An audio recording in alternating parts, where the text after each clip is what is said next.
it's Katherine, Norland.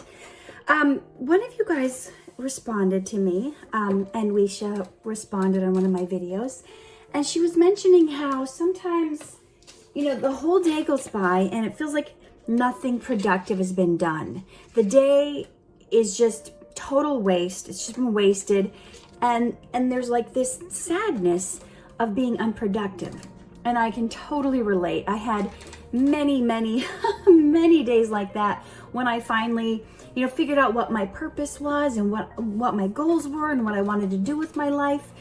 But then I would be hit on all sides, trying to put out fires, somebody calls and they're in the hospital, and the day that I was supposed to spend working on my book or this or that, and you just have to stop everything and go be with that person at the hospital, which is great, which is way more productive than what you would have done at home if you had stayed home and been worrying about the person in the hospital. And, I know what it's like to be interrupted 30, 40, 50, 60 times a day with the two kids. So, we have to find a way to be okay with ourselves and not have the sadness about a day being wasted, because if you did your best in that day and if you had plans and you tried to do them but things got in the way, things stopped you, if your heart was in the right place and you did everything you could that day to please God and honor Him and do what you feel is in your heart to do, then, and no day is ever wasted, especially if you spent that day honoring God, if you spent that day in prayer. I keep getting distracted right now because there's a cat that jumped up into Eli's water table and is drinking water out of his water table. Did you see that? That's a productive day for that cat. They found this stray cat wandered in my yard and was able to find some water. Productive day.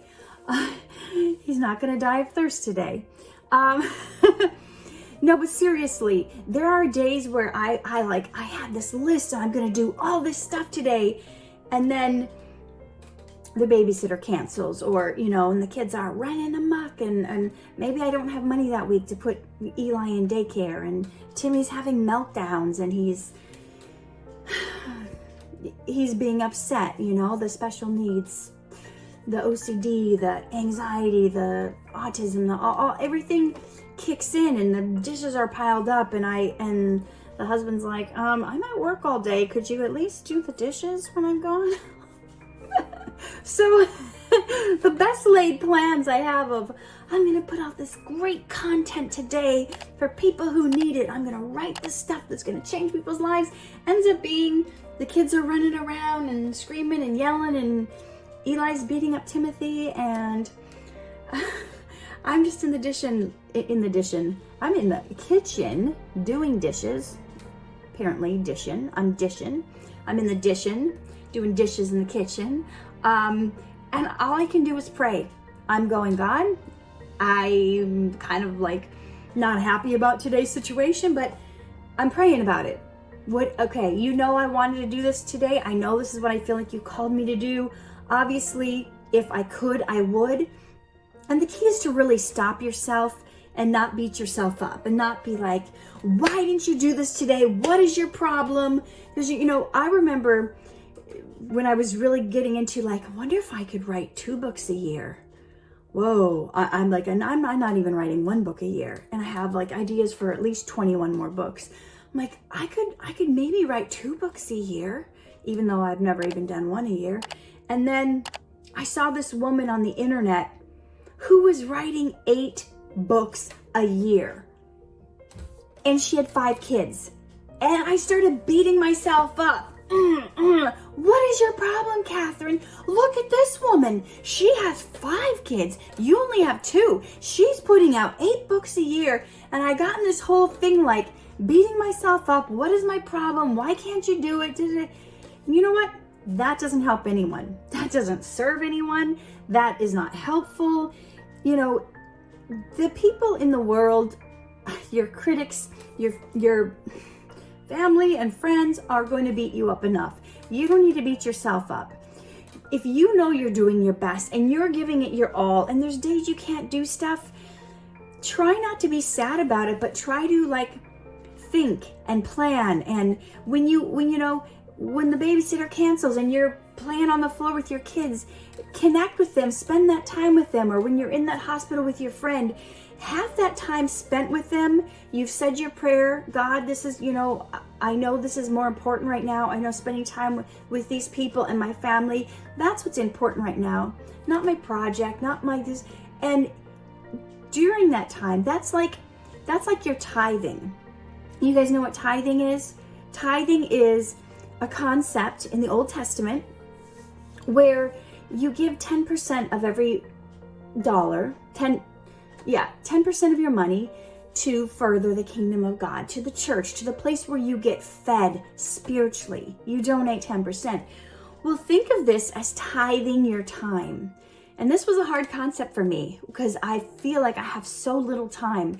But when I spend time helping someone else, spending time with people who need me to, it's not that I lose that time, it's that I've tithed it. And things come into my life then later as a blessing that opens up more time. Or maybe somebody helps me do something, or I'm supposed to go to the grocery store and then somebody offers to go for me, or I'm supposed to go do this thing and they say, you know what, let's just do it by Zoom. And then I save an hour and a half driving there and back, and I get my time back. So in some ways you're paying it forward. You're doing things that are going to make a difference in the future, and it's going to make a difference with the people now. And it's really all about, the people in life, the people that we love, the people we surround ourselves with, and what can we do to make their day a little brighter. And it is a balance. There are times where I have to lock the door of my office so the kids will not come in here so I can concentrate. Timothy will have his caregiver here, but he's still, Mommy, do that. Mommy, help me turn my sock around. Help me fix my sock. Do this, wipe this, help me with this, get my straw, whatever. And I'm like, you have a caregiver here today. You need to stop interrupting me. She's here to care for you today. So there are times you have to lay down the law and be harsh, and maybe your loved significant other wants to sit on the couch and watch Netflix with you every night, which is great, family bonding time, couple time, whatever. But you may have to say, you know what, sweetie, I love that time we have together, but I work all during the day, and I have this dream on the side, and I do want to work on my side business. So would it be okay with you if 2 nights a week I just work on my dream till it's time to go to bed, and I'll spend 5 nights a week with you, chilling on the couch, watching movies, doing whatever. So find that balance. Don't beat yourself up on the days that felt unproductive. Don't let it feel like it's a waste. Let it be like seeds you've sown into those people's lives. And whatever the problem is, pray to God for the solutions, the right solutions, the solutions that are going to be the most cost effective and time effective. There's sometimes I'm in a hurry to get certain things done that seem like annoying tasks, and I'm just pounding at it, just trying to get it over with. Whereas if I would have just spent 5 or 10 minutes in prayer about the project, the task before I started, God would have given me a clue in and an answer of how to do it quicker and more efficient, and save me some time, save me some energy, save me some heartache. He would have pointed out on the paper that I'm calling the company about, mad about something on the statement, and I'm on hold for 30 minutes, and the people on the phone, I'm like, and they go, oh, well, if you look down on paragraph 7, way at the bottom in small print, you'll see. And I'm like, oh, this has happened to me many times. Oh, it's right there.